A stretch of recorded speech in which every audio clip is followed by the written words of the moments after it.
The formula: how to structure goals and make your plan. Now you know the basis of what makes a great goal. It's time to actually start building these kinds of goals for yourself. Later, we'll be applying this same formula to different areas of your life so that you can start going after a better body, better salary, and better love life. But in each instance, we'll be reapplying this same strategy. Step 1. Visualization. The first and most important step is to visualize what you want and to really understand what you want. We already discussed this a little in respect to becoming richer. Often you'll find it's not really the money that you want, but rather what that money represents in terms of your lifestyle or your status. The same goes for being fit. It's not enough to want to be thinner or healthier. You need to understand your own motivations for wanting that. Do you want to feel more physically capable? Perhaps become a professional athlete?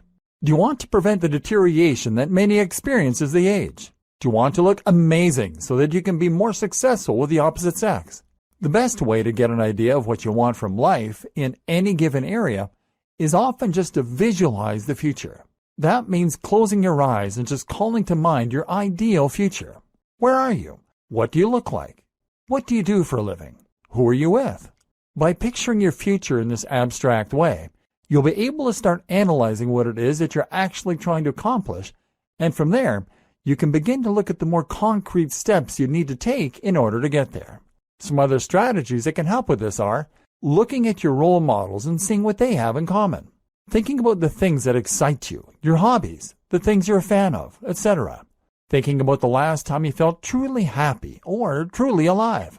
From there, it's also a good idea to think about the actual reality and to visualize what it would be like to get there and to live that life. Do you still want it? For example, it's very easy to want to be a rock star in theory, but you might not like the actual lifestyle. It would mean spending a lot of your life touring, being in the public eye, and probably struggling to raise a family.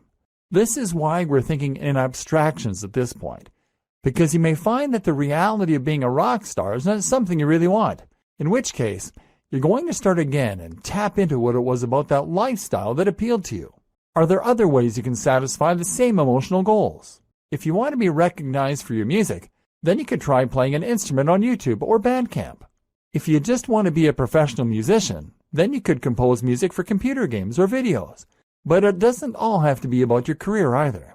You could just as easily find that you're happy just busking or making music in your spare time. Getting to the core of what you want like this can also help you to overcome impossible odds. If you want to be an astronaut, for example, then you might have to come to terms with the fact that you are too old and it's now unlikely to ever happen. But ask yourself why that appeals to you on an emotional level. Maybe it comes down to your love of space, in which case you might be equally satisfied by being an astronomer. Maybe it comes down to your love of exploration and discovery, in which case you could be an explorer or maybe just a researcher. Step 2. Assess your situation honestly and thoroughly. The next crucial step is to assess your current situation versus the ideal one that you have visualized. This is where you're going to analyze the gulf between real life and your dream future, and then try and find what the best way to bridge that gulf is.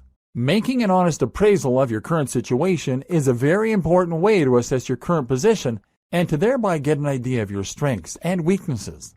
And in particular, you need to think about what advantages you have, what networks, what contacts, and what opportunities. You may feel that you have none, but that probably means that you just haven't been thorough enough. As the saying goes, there's no such thing as a lack of resources, only a lack of resourcefulness. This is also where you're going to analyze just how likely your goals are, and then perhaps rephrase them on that basis. If you've seen that you aren't likely to become an astronaut, then it's time to create a more achievable goal, such as becoming an astronomer. If your goal is to date incredibly hot women, then perhaps it's time to reassess and at least start out by aiming for women that are on a similar level to yourself. Your mantra for this step is to assess your situation honestly and then take the path of least resistance. You're looking at the maximum benefit from the minimum time and work.